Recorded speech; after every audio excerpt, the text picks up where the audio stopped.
శరణం.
మొదటి మాట లూకాసు వార్త 34వ అధ్యాయం 24వ అధ్యాయము 34వ వచనం. లూకాసు వార్త 23 సగం నేను పేరు చెప్తాను, వాళ్ళు నిలబడి చదువుతారు. 23వ అధ్యాయము 34వ వచనం. సోదరాజు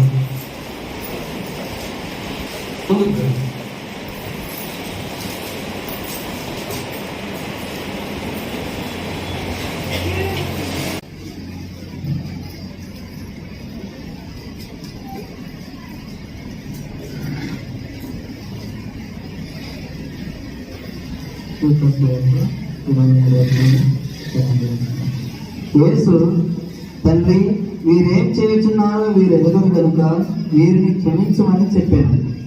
వారు ఆయన వస్త్రంలో పంచుకోవటమే చిక్కు వేసింది.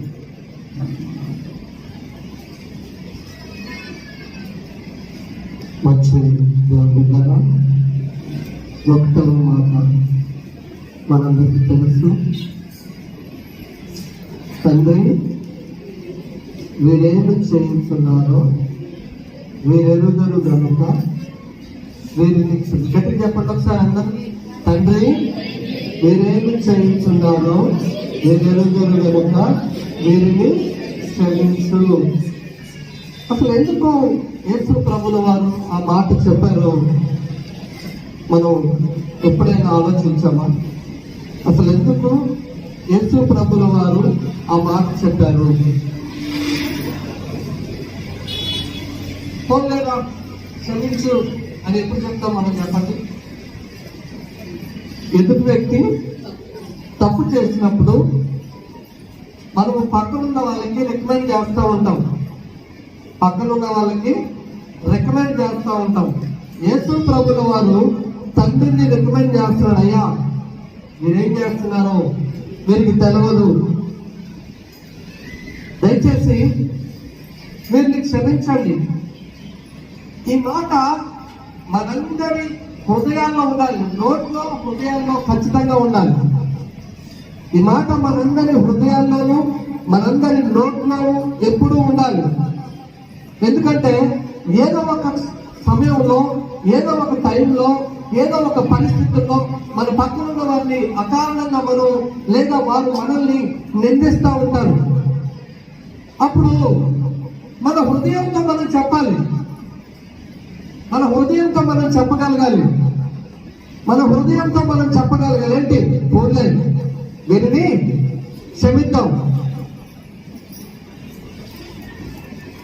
మన తొందరపాట్లు పక్కనున్న వారిని బాధించినప్పుడు లేదా వారి తొందరపాట్లు మనల్ని బాధించినప్పుడు ఈ మాట చెప్పగలగాలి. దయచేసి మమ్మల్ని క్షమించండి. లేదా హృదయంతో చెప్పాలి. పోలే, రెండున్నాయి ఇక్కడ అర్థాలు. మనం వారిని అడిగేది క్షమాపణ, మనం క్షమించుకునేది క్షమాపణ.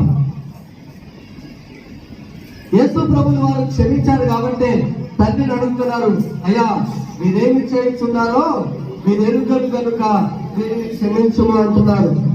అక్కడ జరుగుతున్న పరిస్థితులు ఒకసారి మనం గమనించినట్లయితే యేసు ప్రభుల వారిని ఏ పాపం చేయకుండానే, అనగా ఏ నేరం చేయకుండానే సిలువ వేయమంటున్నారు. మనం కూడా ఇక్కడ గమనించాలి, ఏ పాపం చేయకుండా ఒక్కొక్కసారి మనం మాట పట్టడానికి ఒప్పుకోం.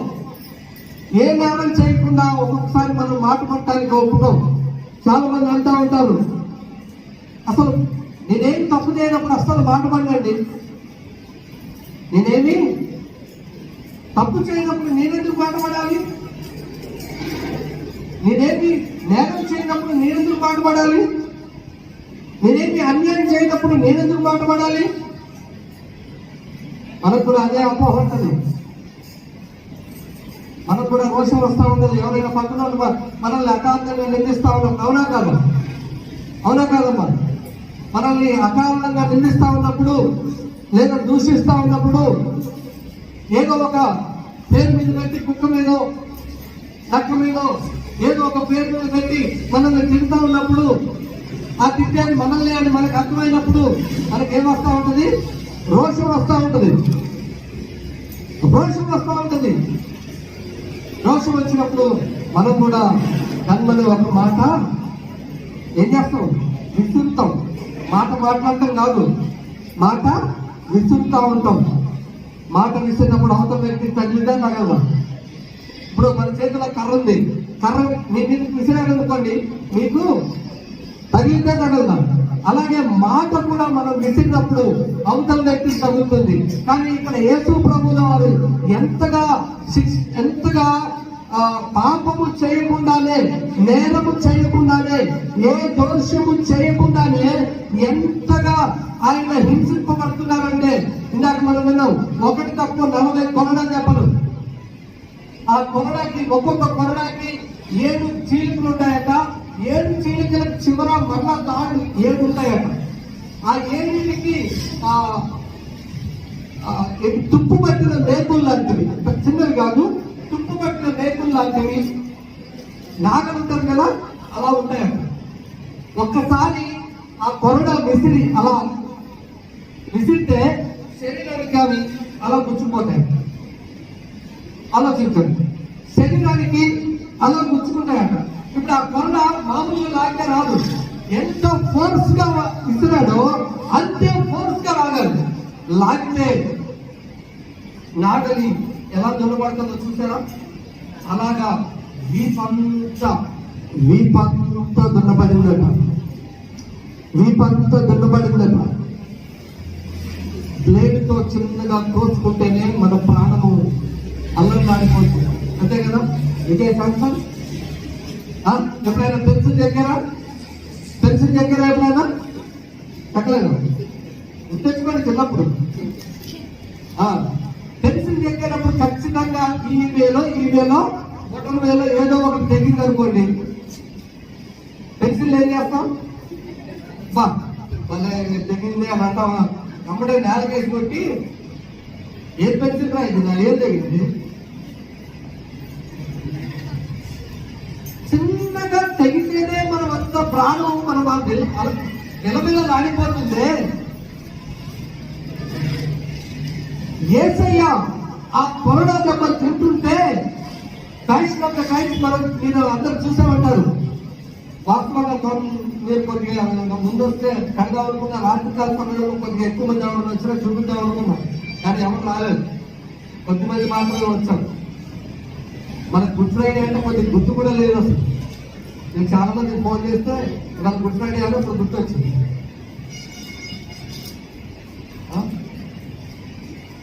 వచ్చే 2 పండుగలే మనం సరిగ్గా ధ్యానించుకోలేకపోతున్నాం.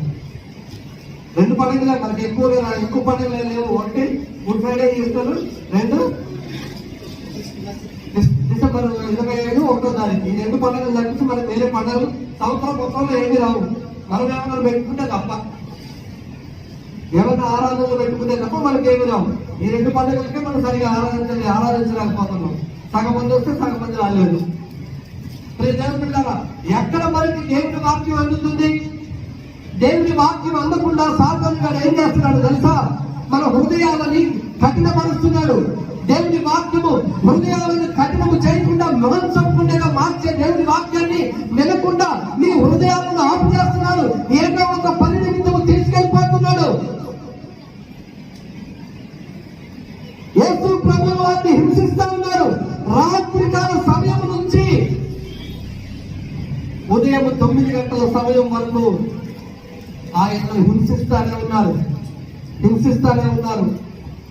కొరడగాళ్ళు కొట్టేవారు, చెంప మీద కొట్టేవారు చెంప మీద కొడుతున్నారు, వీపు మీద కొట్టేవారు వీపు మీద కొడుతున్నారు. ఆయన ఇష్టం వచ్చినట్టు తోసేసేవారు ఇష్టం వచ్చినట్టు తోసేస్తున్నారు. సిలువ వేయమని అరిసేవారు సిలువ వేస్తా ఉన్నారు అని అరుస్తా ఉన్నారు. నువ్వేమని అరుస్తున్నావు?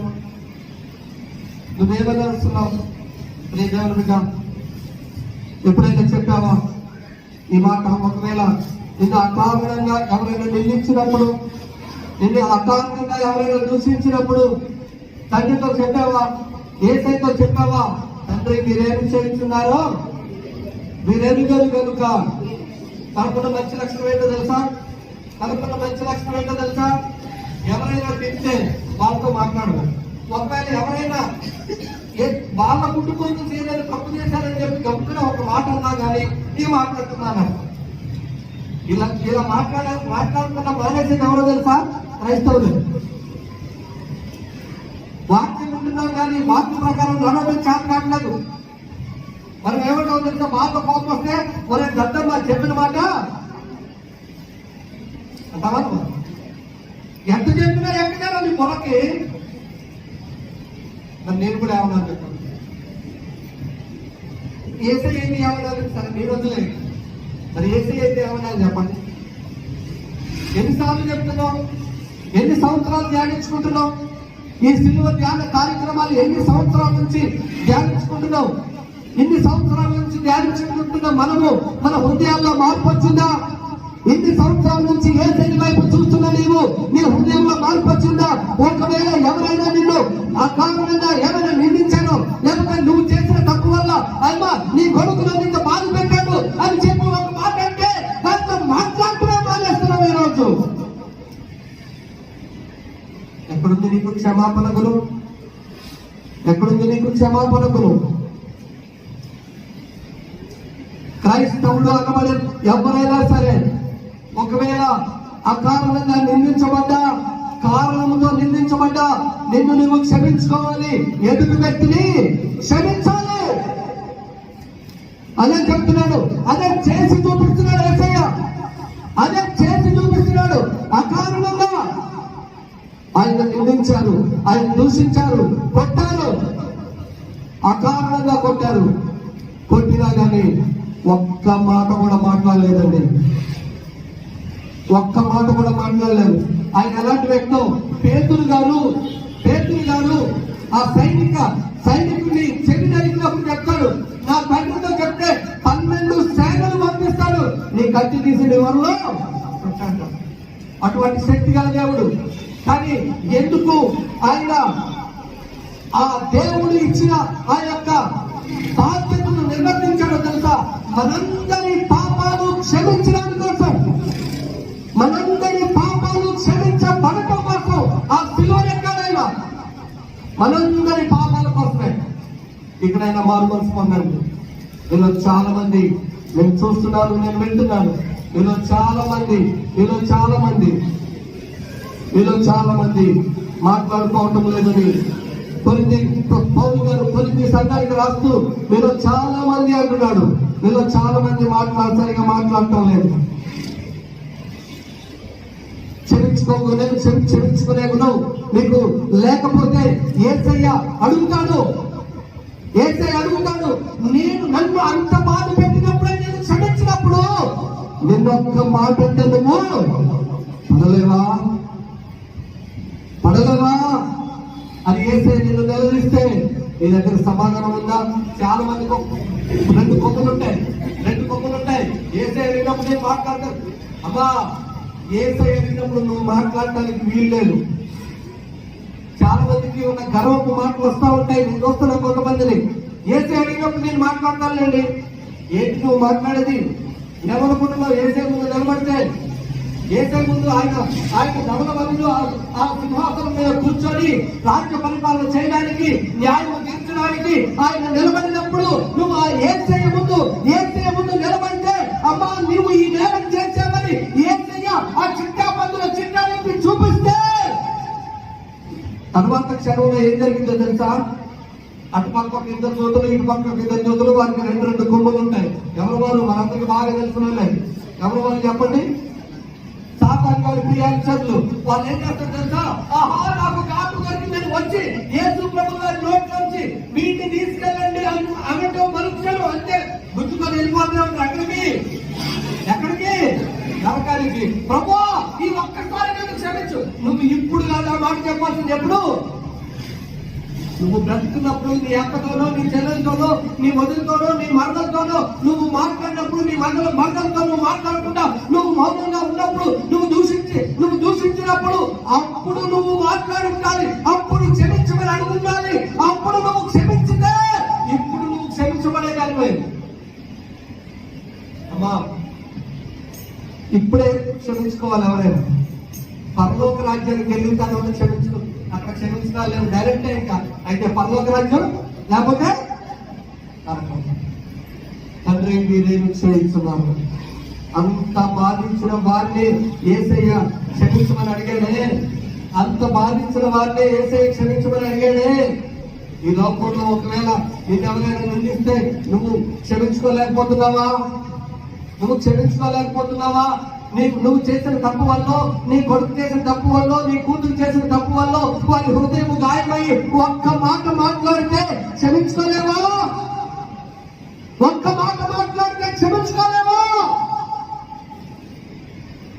వాక్యాన్ని సరిగా అర్థం చేసుకోండి.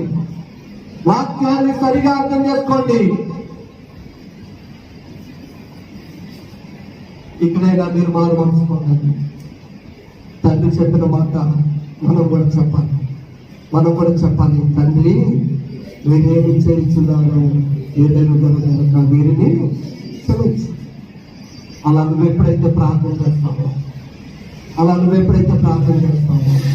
ఖచ్చితంగా దేవుడు నిన్ను ఆశీర్వదిస్తాడు. ప్రార్థన చేద్దామా? యేసయ్య, నన్ను క్షమించు. ప్రార్థన చేద్దామా? యేసయ్య, నన్ను క్షమించవా? దయచేసి నన్ను మన్నించవా?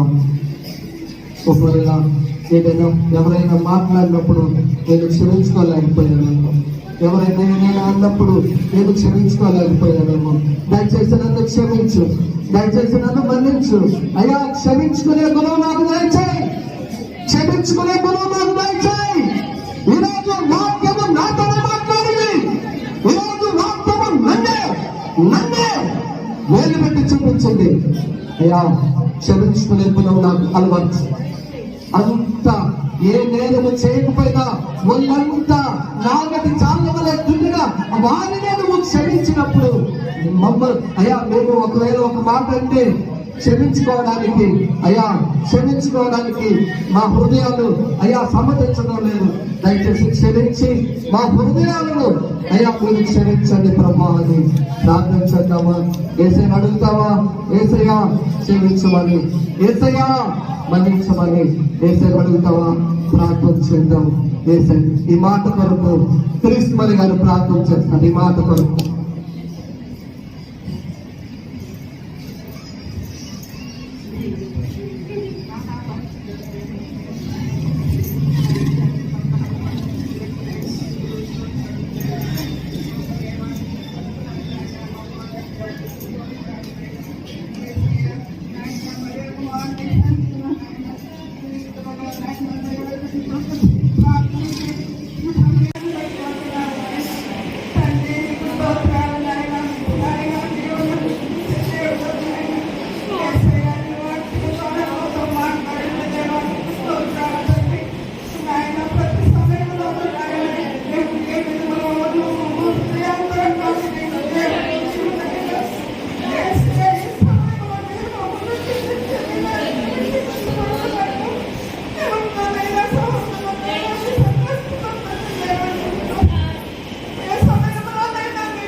ఆమేన్.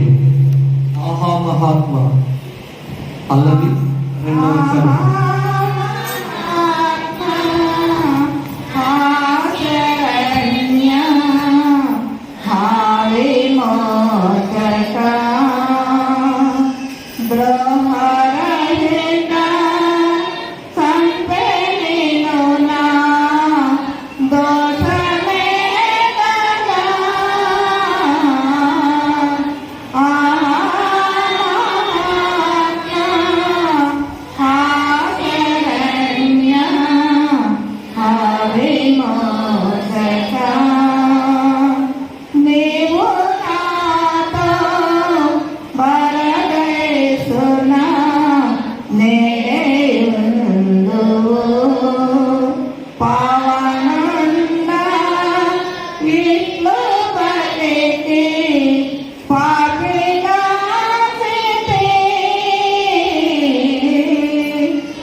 చదువుతాడు.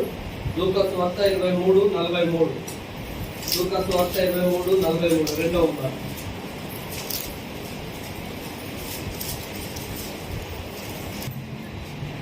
ముందుగా నాకు ఇచ్చినటువంటి అవకాశం బట్టి దేవునికి స్తోత్రం కలుగును గాక. మరియు జనులకు దర్శకులకు నా ప్రత్యేక వందనాలు, మరియు సంఘస్థులందరికీ నా ప్రత్యేకమైన వందనాలు. లూకాసు వార్త 23వ అధ్యాయం 43వ వచనం. లూకాసు వార్త 23వ అధ్యాయం 43. అందుకైన వానితో, నేడు నువ్వు నాతో కూడా పరదేశంలో ఉందని నిశ్చయముగా నీతో చెప్పుచున్నాను నేను. అప్పుడు రామారవి మదహాన మాయను. ప్రభు వార్త మన హృదయములలో ఫలింపచేయును గాక. మంచిది. ఈ మాట గురించి అమ్మగారు కొన్ని నిమిషాలు తెలియజేస్తారు.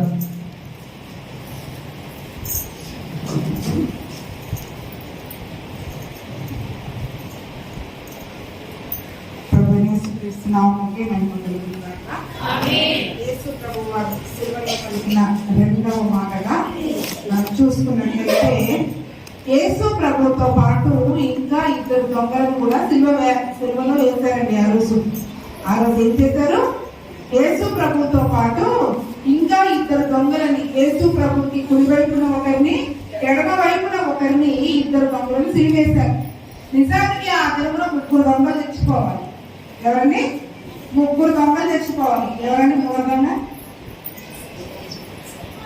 ఎవరండి 3వ దొంగ? బరబ్బా బందిపోటు దొంగ కదా. కానీ ఆ బరబ్బా బందిపోటు దొంగకు ప్రతిగా యేసు ప్రభు ఆ స్నానం తీసుకున్నారు. ఆయన అక్రమకారులలో ఒకరిగా ఎంచబడను అన్న మాట నిదర్శనముగా ఆయనలో ఏ నేరము లేదు, ఏ పాపము లేదు. కానీ నేరస్తులతో సమానముగా, దొంగలతో సమానముగా ఎంచబడి అందరూ కూడా అనుకుంటారు కదా, అరే ఈ దొంగలతో పాటు సిలువ వేశారు, ఈయనే దొంగతనం చేశాడు, ఈయనే పాపం చేశాడు, ఇంత నేరం ఏం చేశాడు అని ఆ దొంగలతో సమానంగా అక్రమకారులలో ఒకరిగా ఎంచబడినట్లుగా ఆయన దొంగలతో సహా సిలువ వేయబడ్డాడండి కదండి. ఏ పాపము లేని వ్యక్తి ఒక అక్రమకారుడిగా, ఒక దొంగగా మార్చబడ్డాడు అంటే మరి మన కొరకే అది నీ కొరకు, నా కొరకు అనేది మనము గ్రహించాలి. అయితే ఆ ఇద్దరు నేరస్తులైన ఆ దొంగలు కూడా యేసు ప్రభు వారిని, అక్కడ ఉన్న వాళ్ళందరూ కూడా దూషిస్తూ ఉంటే, ఈ నేరస్తులైన ఈ దొంగలు కూడా యేసు ప్రభు వారిని నిందిస్తా ఉన్నారంట.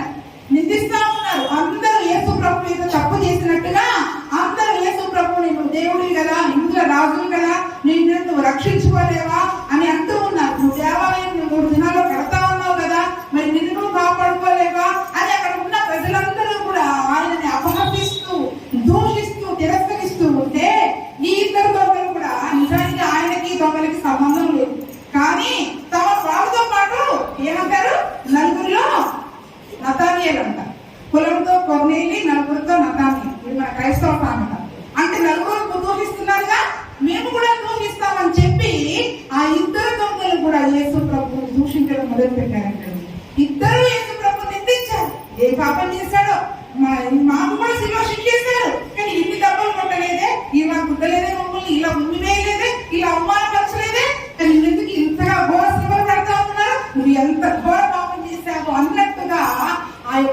ఇద్దరు కూడా యేసు ప్రభువుని నిందిస్తా ఉన్నారంటండి కదండి.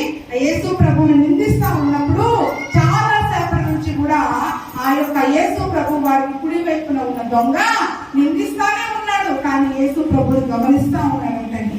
యేసు ప్రభుని గమనిస్తా ఉన్నారంట.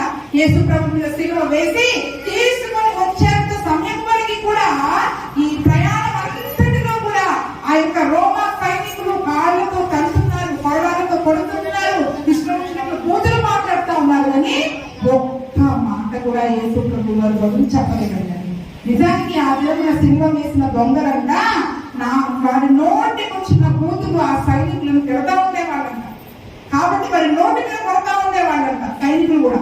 అదే రకంగా మరి వారి నోరు తెలిసి ఎన్నో మాట్లాడుతున్నారు, యేసు ప్రభు నిందిస్తున్నారు, కూతురు పెడతా ఉన్నారు, మమ్మల్ని ఇట్లా చేస్తారు, మమ్మల్ని ఇలా బాధ పెడుతున్నారు, ఆ సైనికులను ఎన్నో అంటున్నారు.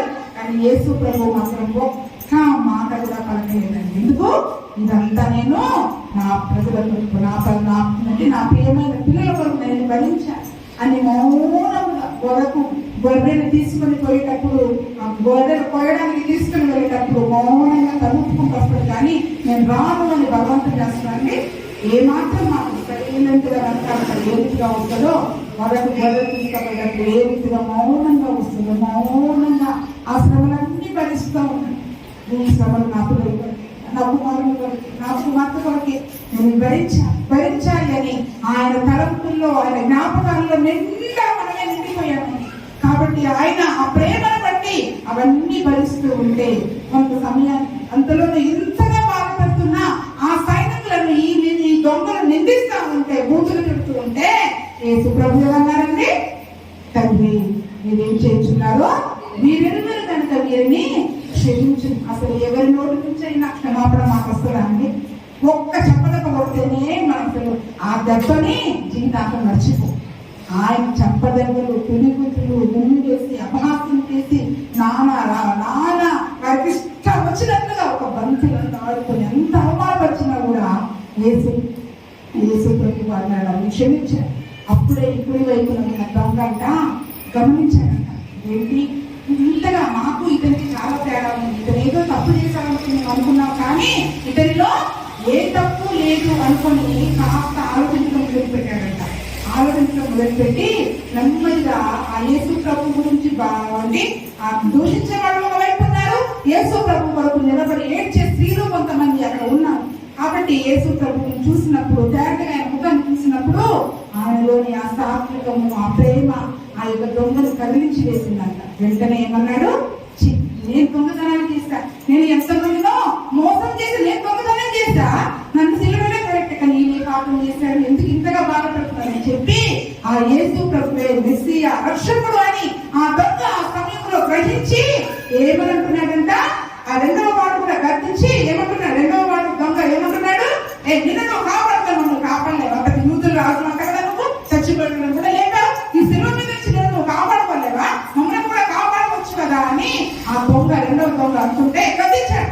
అవును, ఏమాట్లాడుతున్నాము, మంది న్యాయమే, మరి ఇద్దరు కలిసి ఎన్ని దొంగతనాలు చేస్తాం, ఎంతమంది ఇల్లు కొల్లగొట్టాం, ఎంతమందిని మోసం చేశాం, కానీ చూడు ఇద్దరు తప్పు చేశారా, వాళ్ళు ఎంత బాధపడుతుంటే క్షమించమని ప్రార్థన చేస్తున్నారు. కానీ ఏమన్నా ఆయన ముఖంలో ఏదైనా కల్మషం ఉందా, పరువు ఉందా, ద్వేషం ఉందా? ఏ మాత్రం అంత బాధపడుతున్నా పగ కానీ, ద్వేషం కానీ, కోపం కానీ, కళ్ళు కొట్టడం కానీ ఆ సాత్వికమైన అతీతమైన ముఖాన్ని ఆ ప్రేమ గల మోమ చూడు అని చెప్పి ఆయన గద్దించి రెండవ దొంగ గద్దించి ఆ యేసు ప్రభుతో మాట్లాడిన మాట అంటే రెండవ మాట ఏంటన్నది? యేసు నీ రాజ్యంతో వచ్చినప్పుడు నన్ను జ్ఞాపకం చేసుకోవాలి, నిజమైన దేవుడు అయ్యా, నువ్వు దైవ కుమారుడు అయ్యా, ఇంతకాలం ఎక్కడెక్కడో దొంగతనాలు చేసి నిన్ను గురించి తెలుసుకోలేకపోయా, కానీ ఇది నా ఆఖరి క్షణం, యేసు ప్రభుకి ఆఖరి క్షణాలు, ఆయనకి ఆఖరి క్షణాలు, కాబట్టి ఈ సమయం పోతే ఇంకా నాకు మళ్ళీ రాదు అనుకున్న దొంగలు ఏం చేశాడండి? ఆ యేసు ప్రభు ప్రేమను చూసి సిలువలోనే మారు మనసు పొంది, నువ్వు నీ రాజ్యంతో రాజుగా ప్రభువుల ప్రభుత్వ మధ్యాకాశానికి దిగొస్తావు కదా, నేను ఇప్పుడు తెచ్చిపోతాను పాకి పెట్టేస్తాను, కానీ ఆ రాజ్యంతో వచ్చినప్పుడు నన్ను కూడా నీ భక్తుల పరిశుద్ధులను లేపినట్టుగా నన్ను కూడా లేపి ఆయన నీ యొక్క పరిస్థితుల గుంపులో నన్ను చేర్చుకోవా, నన్ను జ్ఞాపకం చేసుకోవా అని ఆ దొంగ అడిగితే యేసు ప్రభు ఏమన్నాడండి? నేడే నీవు నాతో కూడా పరదైస్సులో ఉంది. దేవునికి స్తోత్రం. ఎంత అద్భుతమైన క్షణం కదండి. జీవితకాలం అంతా మోసం చేసిన దొంగ ఒక్క క్షణంలో శిలువ మీద పరదైసులు తీసుకున్నాడు. పరదైసులు మనం ఇంతకాలం భక్తి చేస్తున్నాం, ఎంతమంది పరలోకానికి వెళ్తారో మనకు తెలియదు. కానీ ఆ దొంగ చివరి క్షణంలో యేసు ప్రభుని తన స్వంత రక్షకునిగా అంగీకరించి ఆయన రాబోయే రాజుగా ఆయనని అంగీకరించాడు కదా. ఈరోజు మరి మనం కూడా ఆ దొంగలాగా యేసు ప్రభుని నన్ను కూడా జ్ఞాపకం చేసుకో ప్రభు, మనం ప్రార్థన చేయాలి కదా. నేను దొంగతనాలు చేశానండి, నేనే దొంగతనాలు చేయలేదు కదా అని మనం అనుకోవచ్చు. కానీ మనం కూడా దొంగలమే. ఏంటంటే మనం కూడా దొంగలమే. ఏంటంటే ప్రార్థన చేయని దొంగలు. ఏ దొంగలమండి? ప్రార్థన చేయని దొంగ. నా మందిరం ప్రార్థన మందిరం అనగలాలి, దాన్ని మీరు దొంగల దొంగ చేశారు. విసుగకుండా ప్రార్థన చేయాలి, ఎడతెగకుండా ప్రార్థన చేయాలి, ఆత్మీయ తీవ్రత కలిగి ప్రార్థన చేయాలి. అంటే ఎవరికి ఉందండి విసుగు లేకుండా చేసే ప్రార్థన, ఎడతెగకుండా చేసే ప్రార్థన, ఆత్మీయ తీవ్రత కలిగి చేసే ప్రార్థన అనుభవము ఎవరికి ఉందండి? ఉపవాస ప్రార్థన, వ్యక్తిగత ప్రార్థన, గంట ప్రార్థన, సంప్రదాయ ప్రార్థన. ఈ ప్రార్థన అనుభవాలు నిరంతరం నీ జీవితంలో చేయలేకపోతే నీ ఒక దొంగ. నీ ఒక దొంగ. చేయని ప్రతి వ్యక్తి ఒక దొంగ. అయ్యో దేవుని యొక్క దేవాలయము, ఇందులో ప్రార్థనలు జరగాలి, ఉపవాస ప్రార్థనలు జరగాలి, సంపూర్ణ రాత్రి ప్రార్థనలు జరగాలి, విసుగకుండా ప్రార్థనలు జరగాలి, ఎడతెగకుండా ప్రార్థనలు జరగాలి. ప్రతి నిత్యము ఒక దేవునితో సంబంధాన్ని కలిగి ఉండే ప్రార్థన అనుభవము, ఆత్మీయ తీవ్రత కలిగిన ప్రార్థన అనుభవము కలిగి ఉండాలి. ఈరోజు మనం ప్రార్థన చేయలేకపోతే ప్రార్థన చేయలేదు దొంగలమండి. మనం నువ్వు ప్రార్థన చేయకపోతే పరలోకానికి వెళ్ళలేవు. పరలోకానికి వెళ్ళే శక్తిని కూడా నువ్వు కోల్పోతావు. ఇంకా ఇంకొక రకమైన దొంగలు ఉన్నారంట. ఏంటంట? మరాఠీలో చెప్పబడినట్టుగా దేవుడిచ్చిన కష్టాధికంలో నుంచి దశమ భాగములను దేవుడికి ఇవ్వని దొంగలు. దశమ భాగములను దేవుడిచ్చిన కష్టాధికంలో దేవుడికి ఇవ్వాల్సిన కృతజ్ఞతార్పణను దశమ భాగములు ఇవ్వకపోతే కూడా మీరు దొంగతనం చేస్తా ఉన్నారు. నా దగ్గర దొంగతనం చేస్తా ఉన్నారు. ఎవరి దగ్గర అండి? దేవుడి దగ్గర. దేవుడిచ్చిన కష్టాధికంలో దేవుడి దగ్గరే మనం దొంగతనం చేసి పరిచర్య కొరకు దేవుడు ఇవ్వవలసిన భాగమును 10వ వంతును ఎవరైతే ఇవ్వకుండా ఉంటున్నారో వాళ్ళు దొంగలు అని మలాకీ గ్రంథంలో రాయబడి ఉంది. మలాకీ గ్రంథంలో రాయబడి ఉంది. మొదటి ప్రార్థన చేయని దొంగ, రెండవది దశమ భాగములు కృతజ్ఞత కానుకలు పరిచర్య కొరకు ఇవ్వవలసిన దేవుడు చెప్పిన మాట ప్రకారం ఇవ్వని దొంగలు మరొకరైతే ఇంకొక రకమైన దొంగలు ఉన్నారు. ద్వితీయోపదేశ కాండము 24వ అధ్యాయము 7వ వచనం. ద్వితీయోపదేశ కాండము 24వ అధ్యాయము 7వ వచనం.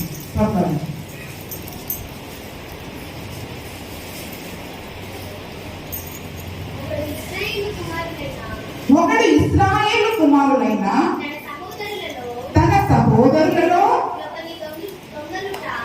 ఒకని దొంగిలుట కనుగొనబడిన ఎడల అతడు వారిని తన దాసునిగా చేసుకునేను, అమ్మినను ఆ దొంగ చావగలను.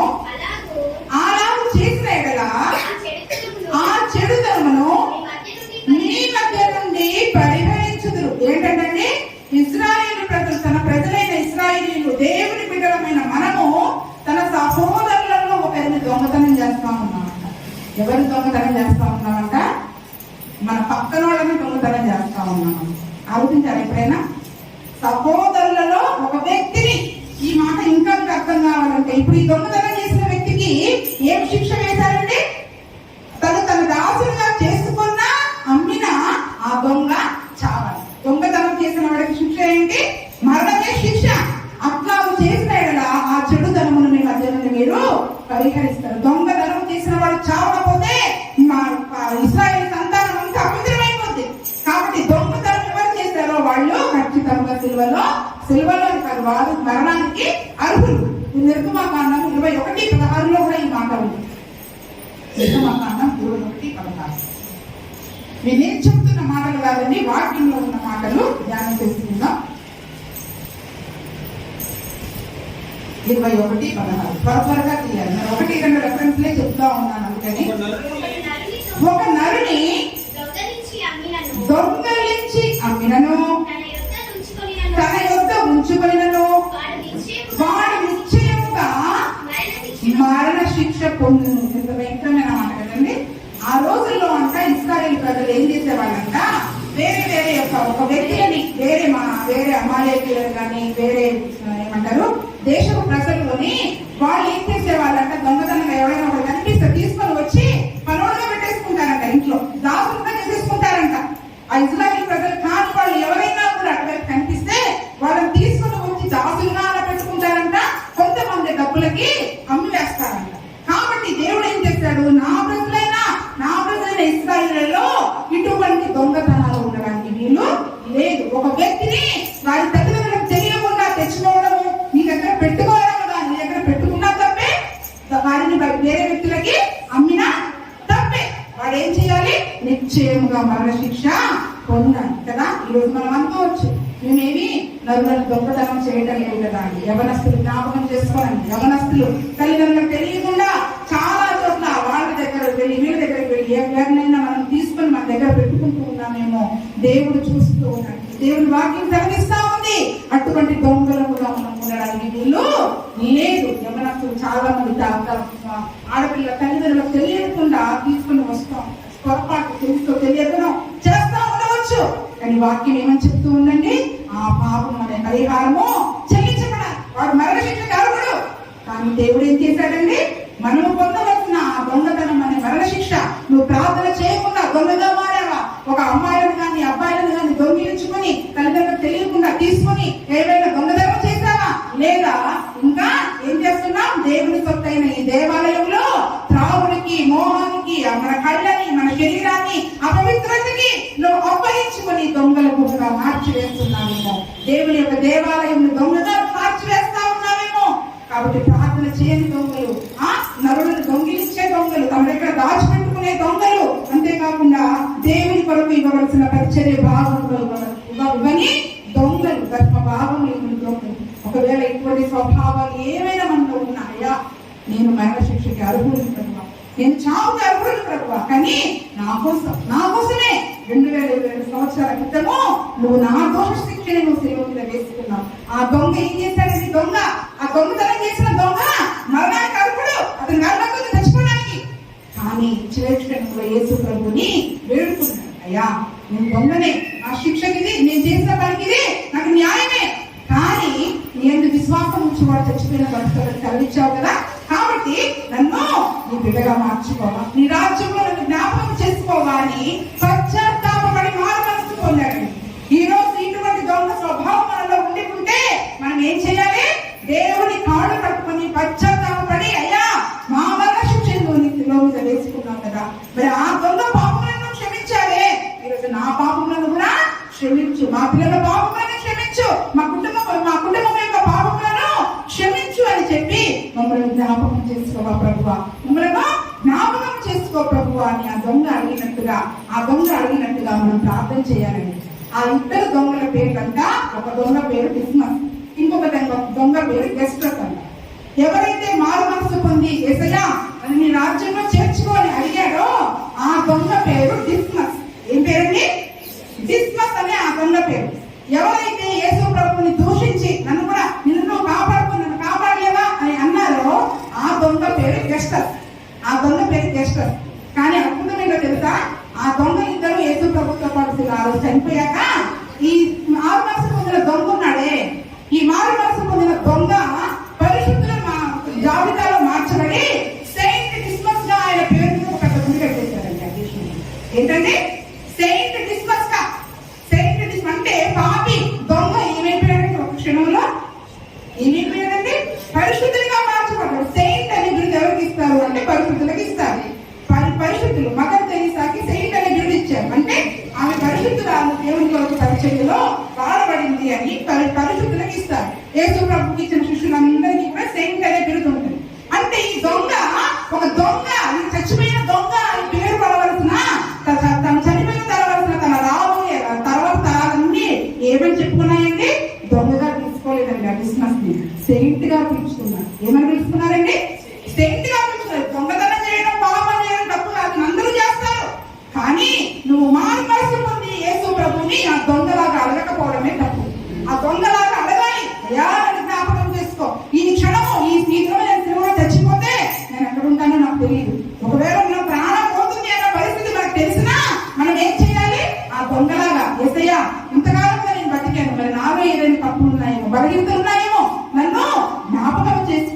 అని ఒక్క మాట మనం పలికితే ఎంతో ధన్యులమని. నన్ను జ్ఞాపకం చేసుకో ప్రభా, ఇప్పుడు నా ప్రాణం పోయేటట్టుంది. ఎవరికైనా మరణ సమయం సమీపించింది అనుకోండి, తెలిసింది అనుకోండి, కొంతమంది తెలిసిపోతుంది మరణ సమయం, ప్రాణం పోయే సమయం తెలిసిపోతుంది. మౌనంగా కళ్ళు మూసుకొని ఆ దొంగలాగా యేసయ్య ఇదిగో నా మరణకాలము సమీపించింది, నన్ను ఈ రాజ్యంతో వచ్చినప్పుడు జ్ఞాపకం చేసుకోవా. నువ్వు మధ్య కాశంలోకి వచ్చినప్పుడు పరిశుద్ధుల శరీరాల సమాధులన్నీ తెరవబడతాయి కదా, అప్పుడు నన్ను జ్ఞాపకం చేసుకో, నన్ను లేపు ఈ రాజ్యంతో పాటు నా పరిశుద్ధుల గుంపులో నన్ను చేర్చు ప్రభు అని కానీ దేవుడు వెంటనే ఎంత ప్రేమగా దేవుడు అండి. మనము నోటి నుంచి అడగడం ఆలస్యం ఆయన ఇచ్చేస్తాడు. 2 కొరింథీయులకు రాసిన పత్రిక 6:2 ఉంటుంది. అనుకూల సమయం అందు మొర ఆలకించి నేను నీ మొర ఆలకించాను. అనుకూల సమయం, ఏ సమయం అనుకూలమైంది వెంటనే మనం మొర పెట్టాలి. ఏ సమయం బాధపడుతూ కూర్చుంటే కుదరదండి. దేవుని పాట పట్టుకుని అయ్యా నన్ను జ్ఞాపకం చేసుకో, ఇదిగో ఆ దొంగలాంటి స్వభావం కలిగిన మమ్మల్ని మా పాపములను క్షమించి ఈ రాజ్యంతో వచ్చినప్పుడు జ్ఞాపకం చేసుకోవాలంటే ఆ దొంగకు ఇచ్చిన పరదేశము మీరు నాకు ఇవ్వరండి అయినా తప్పకుండా ఇచ్చే దేవుడు. కాబట్టి రేపు ఏమి సంభవిస్తుందో మనకు తెలియదు. రేపు ఒప్పుకుందాంలే పాపం, ఎల్లుండి ఒప్పుకుందాంలే అంటే ఉపయోగం లేదండి. ఆ దొంగ ఒకవేళ ఈ రోజు నేను బ్రతుకుతానేమో, ఒకవేళ బ్రతికితే బ్రతికాక అప్పుడు యేసు ప్రభు సేవ చేసుకున్నాంలే, అప్పుడు ఆత్మహత్య పొందుకున్నాంలే అనుకోలేదండి. ఈ రోజు నేను బ్రతుకుతాను చస్తాను శిలువ మీద వేయబడ్డా. ఈ రోజు మన పరిస్థితులు ఎలా ఉన్నాయంటే రేపటి కొన్ని దినాలు కొన్ని సంవత్సరాలు ఆరోగ్యంగా ఉంటే అదే గొప్ప, అలా ఉన్నాయి మన పరిస్థితులు. కాబట్టి నేడు అనే సమయం ఉండగానే అనుకూల సమయంలోనే మనము ఆ దొంగలాగా మొదలు పెట్టాలయ్యా. వెనక దొంగ ఈ పరిచయం వరకు దశంభాగాలు ఇవ్వలేకపోతున్నా, కృతజ్ఞత కానుకలు ఇవ్వలేకపోతున్నా, విసుగకుండా ప్రార్థన చేయలేకపోతున్నా, ఎడతెగకుండా ప్రార్థన చేయలేకపోతున్నా, ఉపవాస ప్రార్థనలు, వ్యక్తిగత ప్రార్థనలు, సంప్రదాయ ప్రార్థనలు చేయలేని నాయన ఒక దొంగని నేను దొంగల గుహగా చేసుకున్నాను. నేను ఈ దేవాలయం నన్ను క్షమించగా, ఈ దొంగల గుహగా ఈ దేవాలయం నువ్వు చేసుకుంటే యేసు ప్రభువు రావచ్చినప్పుడు నువ్వు లేపబడలేవు, ఆయన పరదేశంలో నీవు ఉండలేవు. కాబట్టి ఇదిగో ఈ దొంగ వంటి స్వభావం కలిగిన నన్ను మార్చవా. ఒకవేళ ఎవరినైనా నరులు నేను దొంగతనం చేస్తా ఉన్నాను, దయచేసి ఎవరైనా ఉంచుకుంటా ఉన్నాను, పని వాళ్ళుగా పెట్టుకుంటున్నారు, వాడి తల్లిదండ్రులు తెలియకుండా అయ్యా నువ్వు నా పాపాన్ని క్షమించు. ఆ దొంగకి వెంటనే పరదేశం ఇచ్చావు కదా, అలాగే నా పాపాన్ని క్షమించడానికి పరదేశం ఇయ్యవా అని మనం ప్రార్థన చేసుకుందామా. మోకరించి ప్రార్థన చేసుకుందాం.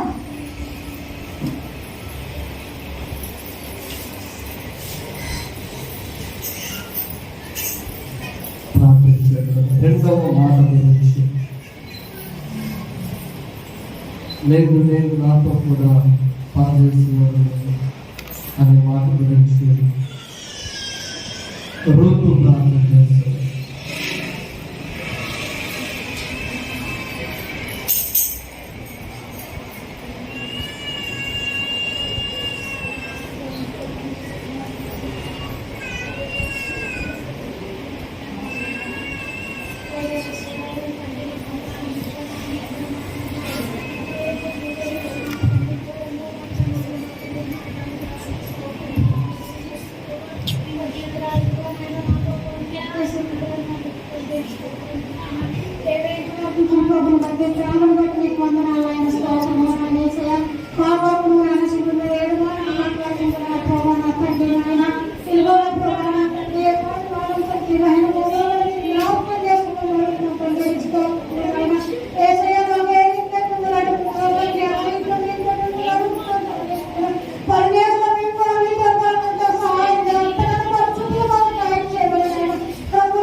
మహాత్మ పల్లవి 3వ చరణం.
యోహాను సువార్త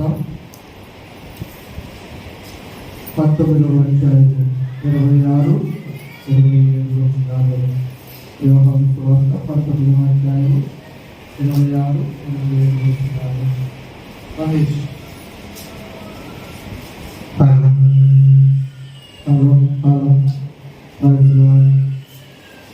హల్లెలూయా.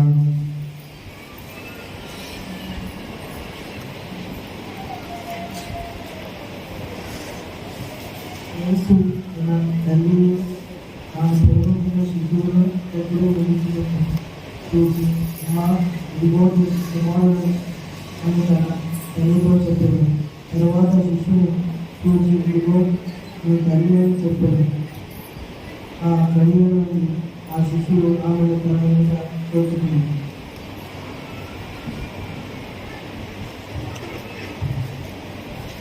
మంచిది. జరుగుతుందా మరొకసారి చదువుదామా? 19, 26, 27 వచనాలు. చదువు. యేసు తన తల్లియు తాను ప్రేమించిన శిష్యుడును దగ్గర నిలుచుండటం చూసి, అమ్మా ఇదిగో నీ కుమారుడు అని తన తల్లితో చెప్పాను. తరువాత శిష్యుని చూసి, ఇదిగో నీ తల్లి అని చెప్పాను. ఆ గడియ నుండి ఆ శిష్యుడు ఆమెను తన ఇంట చేర్చుకొనెను. జాగ్రత్తగా గమనించండి పిల్లరా. యేసు ప్రభుల వారు ఉన్న స్థితి, పరిస్థితి మనందరికీ బాగా తెలుసు. అమ్మా ఇటు వినండి. బైబిల్ చూడలేని వారు, అంటే వాక్యము చదవలేని వారు దేవుని మాటలు వినండి. చదివేవారు మాత్రం బైబిల్ తీసి చూసుకోండి. వాక్యము చెప్పేటప్పుడు మీ కళ్ళు, చెవులు, మనస్సు అంతా వాక్యం మీద ధ్యాస ఉండాలి. దయచేసి గమనించండి. యేసు ప్రభుల వారు ఏ స్థితిలో ఉన్నారో మనందరికీ బాగా తెలుసు. ఏ స్థితిలో ఉన్నారు? ఆయన సిలువ వేయబడి ఉన్నారు. దయచేసి గమనించండి. సిలువ వేయబడి ఉన్నారు. భూమికి ఆకాశానికి మధ్యలో వేలాడుతూ ఉన్నారు. భూమికి ఆకాశానికి మధ్యలో వేలాడుతూ ఉన్నారు. అటువంటి పరిస్థితిలో యేసయ్య దగ్గర నిలబడి తల్లి ఏడుస్తా ఉంది. యేసయ్య దగ్గర నిలబడి తల్లి ఏడుస్తా ఉంది. ఎందుకు తల్లి ఏడుస్తుందో మీకు అర్థమైందా? ఎందుకు తల్లి ఏడుస్తుందో మీకు అర్థమైందా? ఎందుకు ఏడుస్తా ఉండొచ్చు? తల్లులుగా మీ అందరికీ బాగా తెలుసు. కుమారుడు ఆ పరిస్థితుల్లో ఉన్నప్పుడు చూడలేక తల్లి ఏడుస్తుంది. అసలు వాస్తవంగా తల్లిదండ్రులమైన పెద్దలు ఏమనుకుంటారంటే, నేను పోయినా పర్లేదు, నా కుమారుడు నన్ను పంపించాలి అనే ఆశ కలిగి ఉంటాము. కానీ ఇక్కడ కుమారుడే చనిపోయే పరిస్థితి వచ్చేసింది. ఇప్పుడు ఆ తల్లి పరిస్థితి ఆలోచించండి ఒకసారి. తను పంపించాల్సిన కుమారుడే, తను సమాధి చేయాల్సిన కుమారుడే తనకంటే ముందుగానే చనిపోబోతుండగా ఆ శిలువ దగ్గర నిలబడి ఆ తల్లి రోధిస్తా ఉందట. ఆ తల్లి రోధిస్తా ఉంది, అయ్యో ఏంటి, నేను చనిపోతే నా కుమారుడు నన్ను పాతి పెట్టాల్సిన పరిస్థితిలో నేను ఉండాల్సింది, కానీ నేను చనిపోకుండా ముందుగా నా కుమారుడిని నేను చూస్తున్నాను. ఆ సిలువలో ఆ బాధను నేను చూడలేకపోతున్నాను.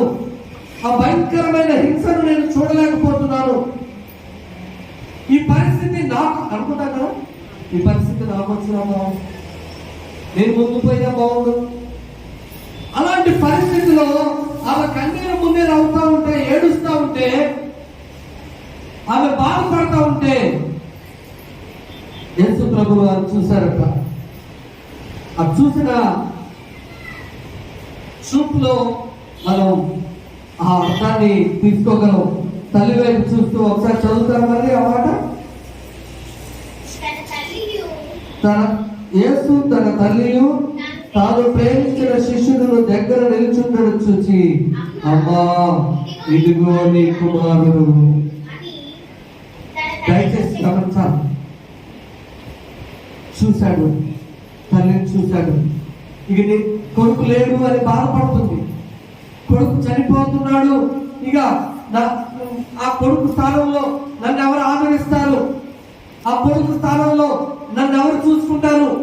ఆ కొడుకు స్థానంలో ఉండి నాకు ఎవరు ఇంత ముద్దు పెడతారు? అంతే కదమ్మా. చివరి రోజుల్లో ఒక 65-70 సంవత్సరాలు వచ్చింది అనుకోండి, ప్రతి తల్లి అనుకునేది ఏంటి, లేదా ప్రతి తండ్రి, వాస్తవంగా మీరు గమనించండి, చాలా మంది అంటే తల్లిని పిలిచాడు, ఆ యొక్క శిష్యుడిని పిలిచాడు, అయ్యా అమ్మా ఇగో నీ కుమారుడు.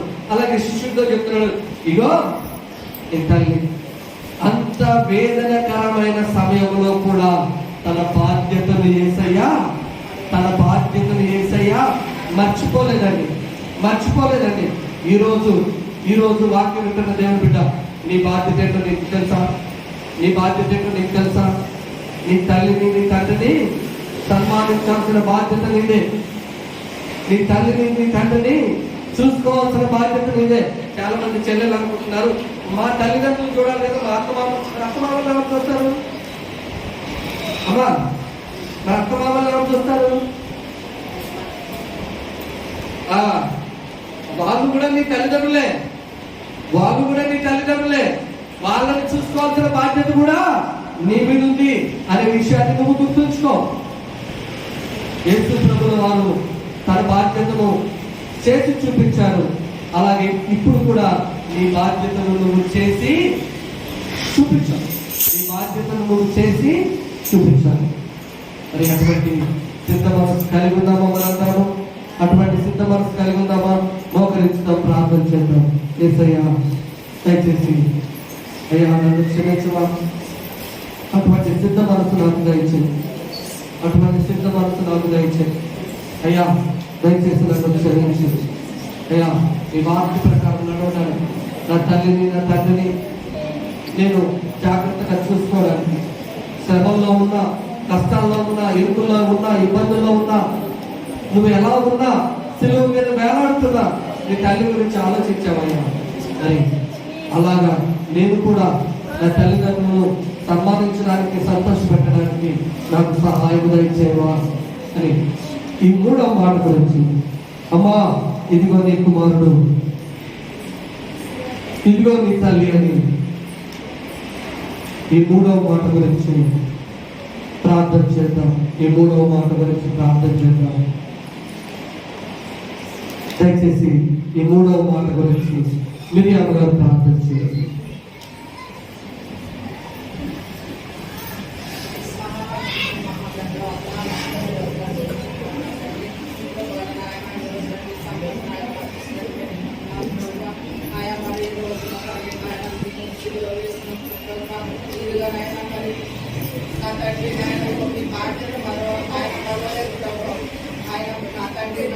మీరు వాక్యానుసారం మేము కూడా జీవించినట్లుగా సహాయం చేయండి.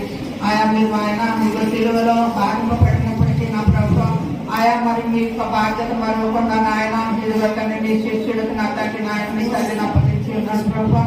ఆయా ఇదిగో నాకు అమ్మ ఇదిగో నీ కుమారుడు అని నాయన మీరు సెలవిస్తున్నారు ప్రభుత్వం. ఆయా మీరు నాయన అంత మరణాపాయం ముందు కూడా ప్రభుత్వం ఇదిగో నాకు మీ బాధ్యతలు నాయన నెరవేర్చి ఉన్నారు ప్రభుత్వం. అలాగే నాయన మేము కూడా ఈ లోకంలో ప్రభుత్వం ఆయా ఎవరి బాధ్యత వారు నెరవేర్చినట్టుగా నా తండ్రి నీ కృపను దయచేయండి.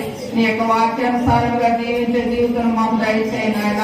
నా తండ్రి నీ యొక్క వాక్య పిల్లల్లో నడిచే బాధ్యత నాకు మాకు అందరికీ దయచేయమని ఈ ప్రార్థన యేసుక్రీస్తు వారి నామమున ప్రార్థిస్తున్నాం తండ్రి.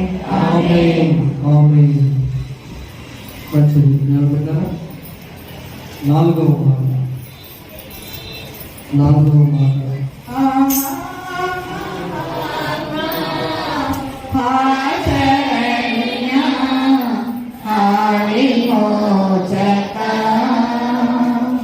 ద్రోణ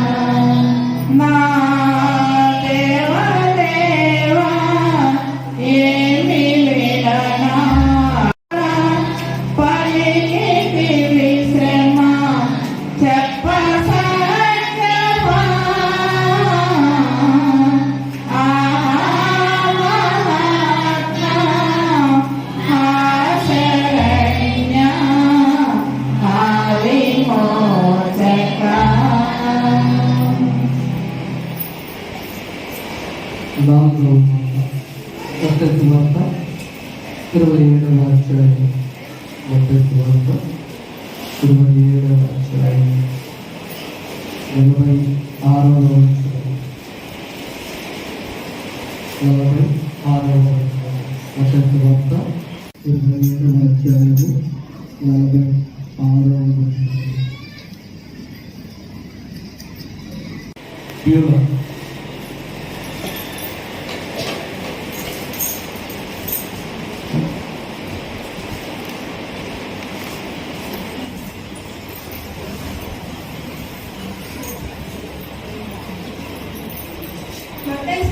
మత్తయి వార్త 27వ అధ్యాయం 46వ వచనం. ఇంచుమించు 3 గంటలప్పుడు యేసు ఏలీ ఏలీ లామా సబక్తనీ అని బిగ్గరగా కేక వేశాడు. ఆ మాటకు నా దేవా నన్నెందుకు చెయ్యి విడిచితివని అర్థం.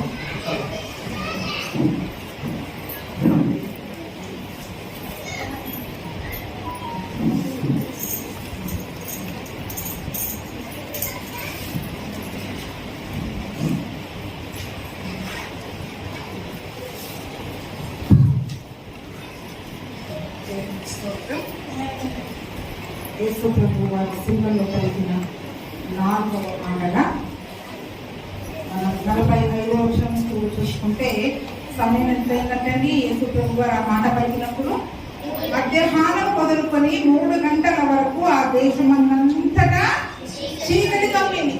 ఇంకొక సువార్తలో చూసుకుంటే 12 గంటల నుంచి 3 గంటల సమయం వరకంట ఆ దేశం అంతా చీకటి అయిపోయిందంటే.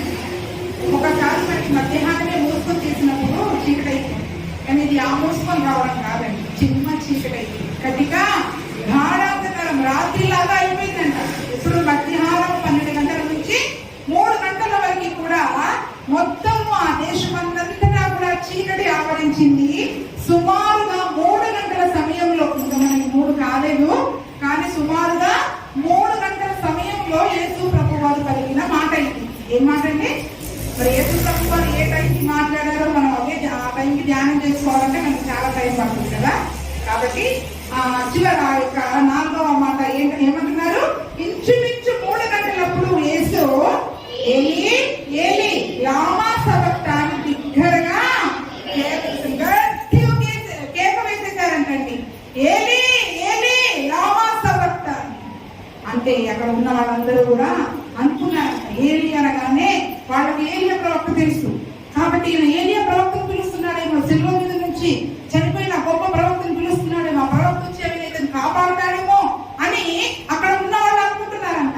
మరి కొంతమంది ఏమో ఇతనికి దాహమైంది కావచ్చు అనుకుని ఒకవేళ నీళ్ళు అడిగాడు అనుకుని గబా గబా పరిగెత్తుకొని పోయి ఒక స్పంజి చిలకలో ఉంచి రెల్లును తగిలించి ఆయనకి త్రాగడానికి ఇచ్చారు. అంటే ఆయన హిబ్రీ భాషలో పలికిన ఆ మాట వాళ్ళకి అర్థం కాలేదండి. ఏమి ఒకరు ఏలియాను పిలుస్తున్నారని అంటున్నారు, మరొకరేమో ఏలియా రక్షించడానికి వస్తాడేమో అని మరొకరు అనుకుంటున్నారు, మరొకరేమో ఇతను మంచినీళ్ళు అడుగుతున్నాడేమో అని చేదు చిలకను తీసుకెళ్లి మరి కొంతమంది ఇచ్చారు. కానీ నిజానికి ఆ మాటకి అర్థం ఏంటంటే, ఆ మాటకి అర్థం ఏంటంటే ఏలీ ఏలీ లామా సబక్తనీ అన్న మాటకి అర్థం ఏంటంటే నా దేవా నన్ను ఎందుకు చెయ్యి విడిచింది, నా దేవా నన్ను ఎందుకు చెయ్యి విడిచింది. ఆ తండ్రి అయిన దేవుడే తన ప్రియ కుమారుని లోకానికి పంపించాడు ఆ ప్రియ కుమారుని పంపించాడు. ఇప్పుడు చెయ్యి విడిచిపెట్టాడు అంటే ఇంతవరకు చెయ్యి పట్టుకుని ఉన్నారని అర్థం, అంతే కదా.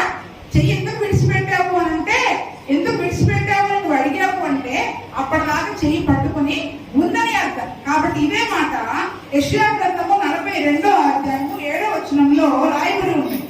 యెషయా గ్రంథము 42వ అధ్యాయము 7వ వచనంలో మనం చూసుకున్నట్లయితే యేసు ప్రభువు వారు ఏ రీతిగా ఆ యేసు ప్రభు యొక్క చేతిని తండ్రి పట్టుకొని ఉన్నాడో 42:7లో చెప్పబడింది.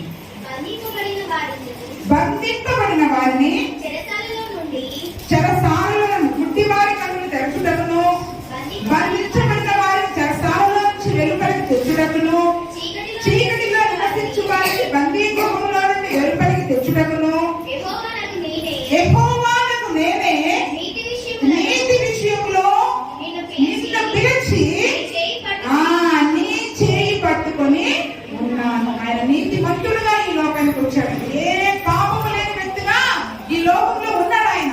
ఎందుకొరకు యేసు ప్రభు ఈ లోకానికి పంపించాడు, ఎందుకు ఆయన చేయి పట్టుకొని ఇంతకాలం నడిపించాడు అంటే బంధించబడిన వారు విడుదల పొందాలి, గుడ్డి వాళ్ళ కన్నులు తెరవబడాలి, చీకటిలో ఉన్న వాళ్ళు బందీ గృహంలో నుంచి వెలుపలికి రావాలి. మరణాంధకారంలో ఉన్న మరణ ఛాయలో ఉన్న ప్రజలందరూ కూడా గొప్ప వెలుగును చూడాలి అని యేసు ప్రభు వారు ఆ జీవపు వెలుగై ఉన్న యేసు ప్రభువుని తండ్రి అయిన దేవుడు నీతిగా ఈ లోకానికి పంపించి నీతి విషయమై ఆ యేసు ప్రభు వారు చేయి పట్టుకున్నారు. అంటే ఇప్పుడు యేసు ప్రభు వారు చేయి పట్టుకొని మరి ఈ గుడ్డి వాళ్ళ కన్నులు తెరిచారు, బంధించబడిన వారిని విడుదల చేశారు, చనిపోయిన వారిని తిరిగి లేపారు. మరి ఈ సమయంలో ఏం జరిగిందంటే ఆ యొక్క తండ్రి అయిన దేవుడు అంతవరకు నీతి విషయమై కుమారుడు చేయి పట్టుకున్న ఆ తండ్రి అయిన దేవుడు యేసు ప్రభు వారి చెయ్యి విడిచిపెట్టారు. ఒక నిమిషంలో యేసు ప్రభు వారి చెయ్యి విడిచిపెట్టేశారంట కదా. మనకు ఏదైనా పని చేయాలంటే మనకు ఒకరు ఉంటే ధైర్యం, పక్కన ఒకరు ఉంటే నాకు తోడుగా ఉన్నారనే ధైర్యం. ఇప్పుడు యేసు ప్రభు వారి ఈ లోకానికి వచ్చి తండ్రి తనతో ఉన్నాడు, తండ్రి చిత్తం ప్రకారం జరిగిస్తున్నాను, ఎందుకు తండ్రితో నేను ఏకమైపోయి ఉన్నా, ఆయన చేయి పట్టుకున్నాడు అనే ధైర్యంతో ఇప్పటి వరకు కూడా ఉన్నాడు.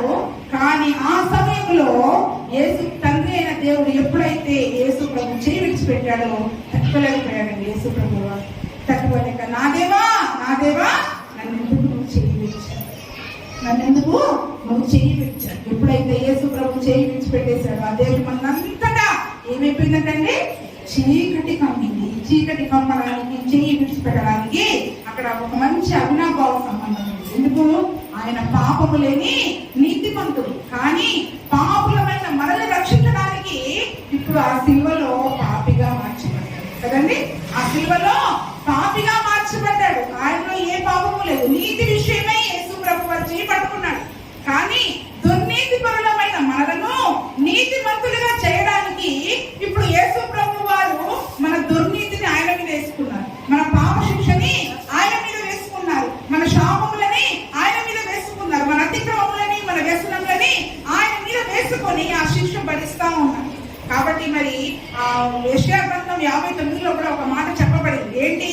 యేసు ప్రభు వారు మన చెయ్యి విడిచిపెట్టడానికి, మనల్ని విసర్జించడానికి కారణము మన పాపములే అడ్డుగా ఉన్నాయి కదా. ఏ పాపం అయితే యేసు దేవుని తండ్రి అయిన దేవునికి మనకి అడ్డుగా ఉండి దేవుడు మనల్ని విడిచిపెట్టేశాడో, ఇప్పుడు ఆ పాపం నుంచి మనల్ని విడిపించి ఆ మనల్ని దేవునికి దగ్గర చేసి మన చేతిని యేసు తండ్రి అయిన దేవుని చేతికి అప్పగించడానికి మధ్యవర్తిగా యేసు ప్రభు వచ్చాడండి. మధ్యవర్తిగా యేసు ప్రభు వచ్చాడు. అంతవరకు ఆ తండ్రి అయిన దేవుని కుడి చేయి పట్టుకున్నాడు. ఇప్పుడు మన చెయ్యి అప్పగించాలంటే ఆయన చెయ్యి విడిచిపెట్టాలా లేదా చెప్పండి. ఇప్పుడు మన చెయ్యి తీసి ఆ చేతిలో పెట్టాలి అంటే మన చెయ్యి విడిచిపెట్టబడాలి. కానీ యేసు అక్కడ తండ్రి అయిన దేవుడు ఎందుకు విడిచిపెట్టబడ్డాడు అంటే ఆయన ఆ పరిశుద్ధుడైన తన కుమారుడైన యేసుని పాపిగా చూడలేకపోయాడు. మన పాప శిక్ష ఆయన మీద పడింది, మన శాప శిక్ష, మన శాపములన్నీ కూడా యేసు ప్రభు మీద పడ్డాయి. అయ్యో నా కుమారుడు నీతిమంతుడు, పరిశుద్ధుడు, ఈ నీతిమంతుడైన ఈ యేసు ప్రభు దుర్నీతి పరులుగా సిలువలో శిక్ష అనుభవిస్తున్నాడు. ఎందుకు? మన విమోచన కొరకు మన చెయ్యి యేసు తండ్రి అయిన దేవునికి అప్పగించడానికి. ఏ పాపము లేని ఆ నీతిమంతుడు దుర్నీతి పరుడుగా పాపిగా ఆ సమయంలో చేయబడ్డాడు కదండి. ఆ సమయంలో యేసు ప్రభు పాపిగా దుర్నీతి పరుడిగా శాపములు మోసే వ్యక్తిగా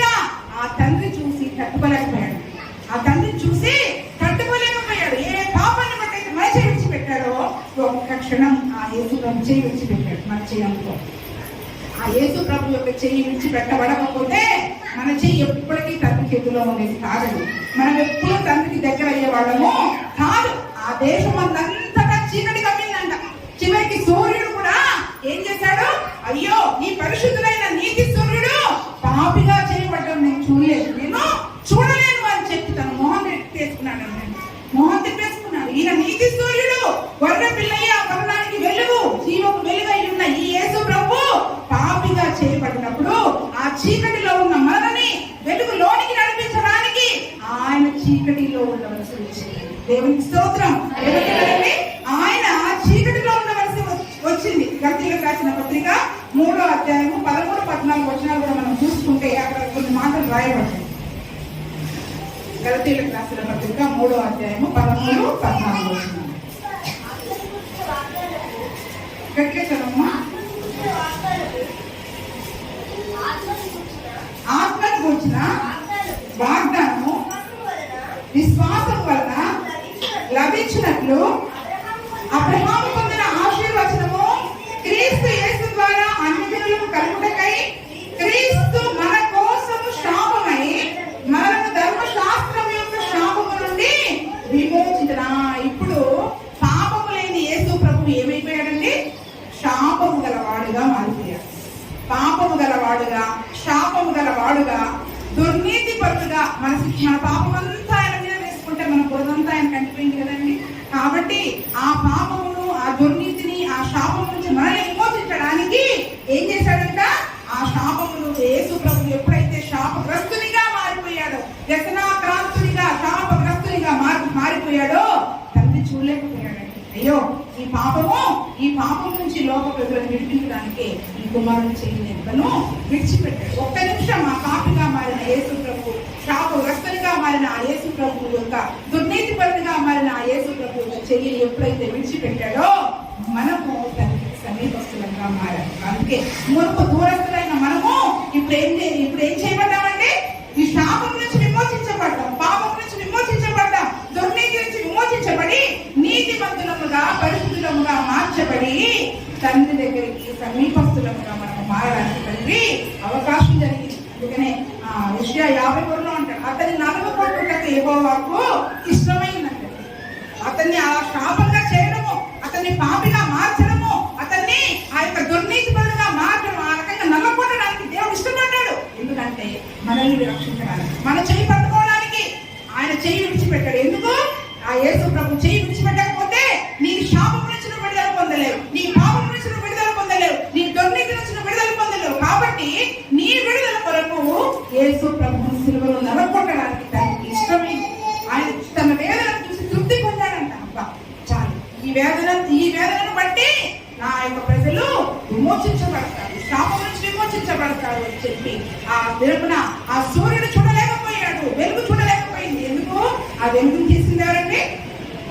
దేవుడు. వెలుగు కమ్మని పల్లగా వెలుగయ్యాడు. వెలుగు ఏమైపోయావు సూర్యుడా, ఏమైపోయావంటే నన్ను చేసిన నా తండ్రి ఆ శాపముగా, పాపముగా మార్చబడితే నేను చూడలేనండి అని తన ముఖం తిప్పేసుకున్నాడండి.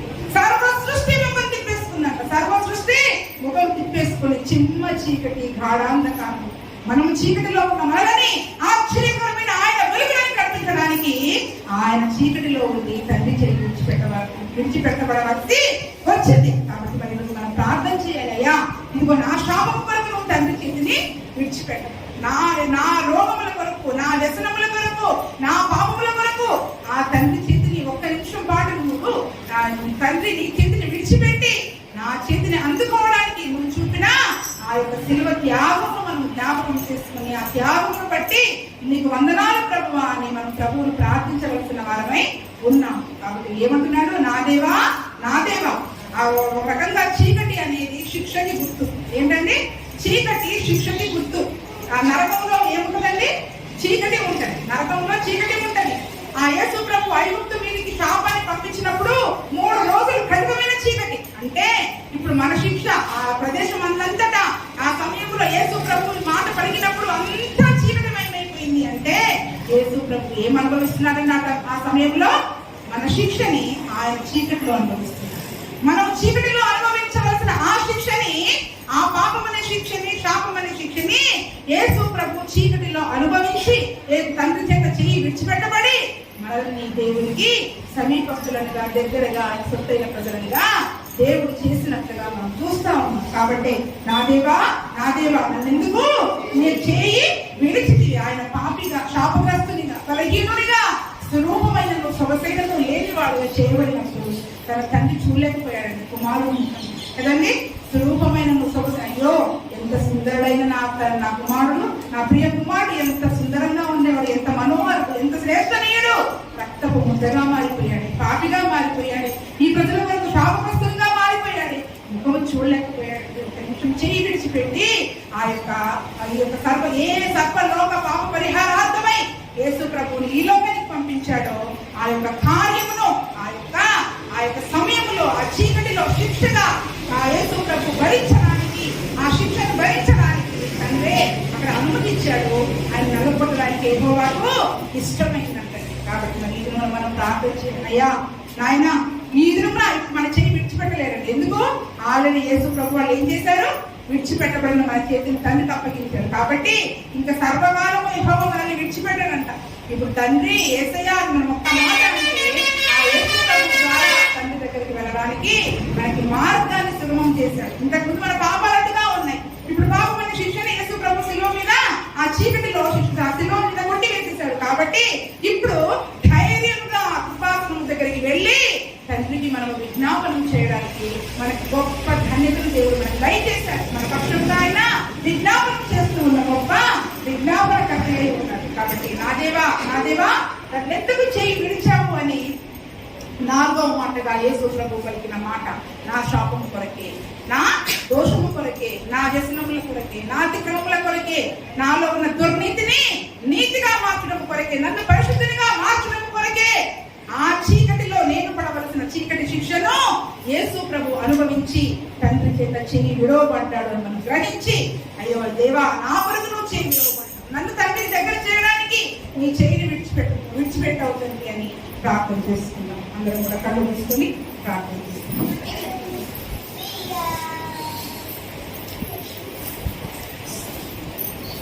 ప్రార్థన చేద్దాం. 4వ మాట కోసం ప్రార్థన చేద్దాం. 4వ మాట ఏది నామపదార్థాలు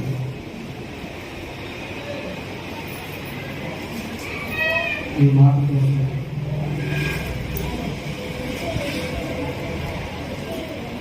తెలుసు ప్రార్థన.